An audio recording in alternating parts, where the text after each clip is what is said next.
അടുത്തൊരു ടെക്നോളജി പറയുന്നത് നമ്മൾ പേസ് മേക്കേഴ്സാണ്. അപ്പം ഹാർട്ടിൻ്റെ മിടിപ്പൊക്കെ കുറഞ്ഞ ആൾക്കാർക്ക് പേസ് മേക്കർ വെക്കുന്നതിനെ കുറിച്ച് നേരത്തെ പറഞ്ഞല്ലോ. അപ്പോൾ അതിൻ്റെ ഏറ്റവും ലേറ്റസ്റ്റ് ടെക്നോളജിനെ കുറിച്ചാണ് ഡോക്ടർ വിപിൻ പറഞ്ഞത്. സാധാരണ പേസ് മേക്കർ ഘടിപ്പിക്കുമ്പോൾ അതിന് രണ്ട് ഭാഗങ്ങളുണ്ട്. ആദ്യം ഒരു പേസ് മേക്കറിന് ചെറിയ യന്ത്രം കാണും, അതിന് കൂടുതൽ വയറും കാണും. അപ്പോൾ പേസ് മേക്കർ നമ്മൾ ഈ ഏതെങ്കിലും ഷോൾഡറിൻ്റെ സൈഡിലെ സ്കിന്നിലാണ് ഘടിപ്പിക്കുന്നത്.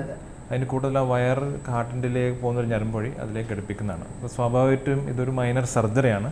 ചെറിയൊരു മുറിവുണ്ടാക്കിയിട്ട് ഈ പേസ് മേക്കർ വെച്ച് സ്റ്റിച്ച് ചെയ്ത് കംപ്ലീറ്റ് ആക്കുന്ന പ്രൊസീജിയറാണ്. ഇങ്ങനെ ചെയ്യുമ്പോൾ കുറച്ച് ബുദ്ധിമുട്ട് രോഗികളുടെ മുറിവുണ്ടാക്കുമ്പോൾ സ്വാഭാവികമായിട്ട് അതിൻ്റെ ഒരു ചെറിയ ബുദ്ധിമുട്ട്, വളരെ അപൂർവമായിട്ടാണെങ്കിലും ചെറിയ ഇൻഫെക്ഷൻ സാധ്യതയുണ്ട്. പിന്നെ ആ വയർ എത്തിക്കാനുള്ള എക്സ്ട്രാ എഫർട്ട് അതിന് വരുന്നുണ്ട്.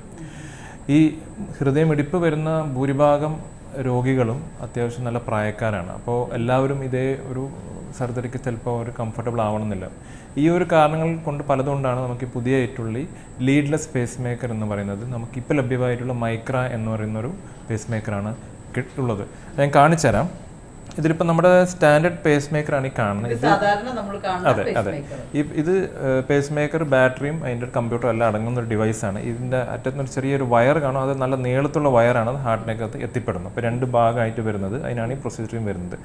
അപ്പോൾ ഇത്രയും കാര്യങ്ങൾ, എക്യുപ്മെൻറ്റ്സും അതിൻ്റെ ടെക്നോളജി എല്ലാം അടക്കം നമ്മുടെ ഈ പുതിയ പേസ് മേക്കർ, അതായത് ഈ മൈക്ര എന്ന് പറയുന്ന ചെറിയ പേസ് മേക്കർ, രണ്ടും നമ്മൾ നോക്കുമ്പോൾ അതിൻ്റെ സൈസ് വെച്ച് തീർച്ചയായിട്ടും മനസ്സിലാവും. നമ്മുടെ ഈ പറയുന്ന ഡിവൈസും അതിൻ്റെ വയറും കൂടി ഉണ്ടാകുന്ന എല്ലാ ടെക്നോളജിയും ഈ പറയുന്ന ചെറിയ ക്യാപ്സ്യൂളിൽ ഉൾപ്പെടുത്തിയിട്ടുണ്ട്. അതായത് ഫുള്ളി ഓട്ടോമാറ്റിക് ആയിട്ടുള്ള അതിൻ്റെ അകത്ത് ബാറ്ററി ഉണ്ട്, ലോങ് ലാസ്റ്റിംഗ് ബാറ്ററിയാണ്, പ്ലസ് അതിൻ്റെ ഓട്ടോമാറ്റിക് കമ്പ്യൂട്ടർ ഉണ്ട്, പ്ലസ് അതിൻ്റെ ലീഡും എല്ലാം ഇതിൽ പെടുന്നുണ്ട്. ഇതിൻ്റെ ടെക്നിക്ക് ഇതിൽ നിന്നും ഒരുപാട് വ്യത്യാസമാണ്. നമ്മുടെ ഡിവൈസ്, ആ ചെറിയ പേസ് മേക്കർ കാലിൻ്റെ ഒരു ഞരമ്പ് വഴി, ഒരു ട്യൂബ് വഴി നേരെ ഹാർട്ടിലേക്ക് എത്തിക്കണു. പിന്നെ അതിൻ്റെ അറ്റം ഒരു ഹാർട്ടിൻ്റെ അകത്തുള്ള അറക്കകത്ത് കയറി ഘടിപ്പിക്കുന്നതാണ് ഇതിൻ്റെ പ്രൊസീജിയർ ചുരുക്കം. ഇതാണ് നമ്മുടെ ഹാർട്ട്. ഇത് ആ പേസ് മേക്കർ ഘടിപ്പിച്ച് കഴിഞ്ഞിട്ട് മാഗ്നിഫൈഡ് വ്യൂ ആണ്. ഇത് അവിടെ തന്നെ ലൈഫിന് അങ്ങോട്ട് കിടന്നോളും. പിന്നെ ഈ മറ്റേ പേസ് മേക്കർ ഇത് സ്കിന്നിൻ്റെ അടിയിലുണ്ടാവും, നമുക്ക് തൊടുമ്പോഴൊക്കെ കാണാം ഈ ടച്ചിങ് അത് കണ്ടോ. ഇത് തൊടാനൊന്നും പറ്റില്ല, മറ്റേത് ഹാർട്ടിൻ്റെ ഉള്ളിലാണ് കിടക്കുന്നത്, വേറെ ശരീരത്തിൽ വേറെ എവിടെയും ഇല്ല. അപ്പോൾ മുറിവില്ല. മുറിവിൻ്റെ ഒരു പ്രധാന പ്രശ്നം എന്ന് വെച്ചാൽ ഈ പല ആൾക്കാരും രക്തം കട്ടപിടിക്കാർക്കുള്ള ഗുളിക കഴിക്കുന്നുണ്ടാവും.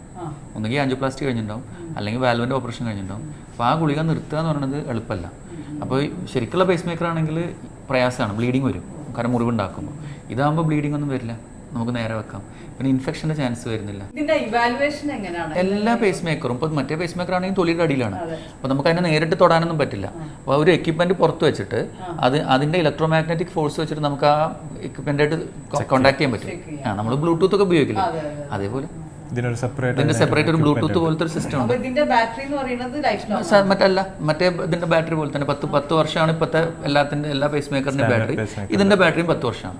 ഇപ്പോൾ ലേറ്റസ്റ്റ് ഇതിന്റെ വേർഷൻ വരുന്നത് ഇപ്പോൾ US ഇറങ്ങിയിട്ടുണ്ട്, ഇവിടത്തേക്ക് വരുന്നേ ഉള്ളൂ. 15 വർഷമായി ബാറ്ററി കൂടി.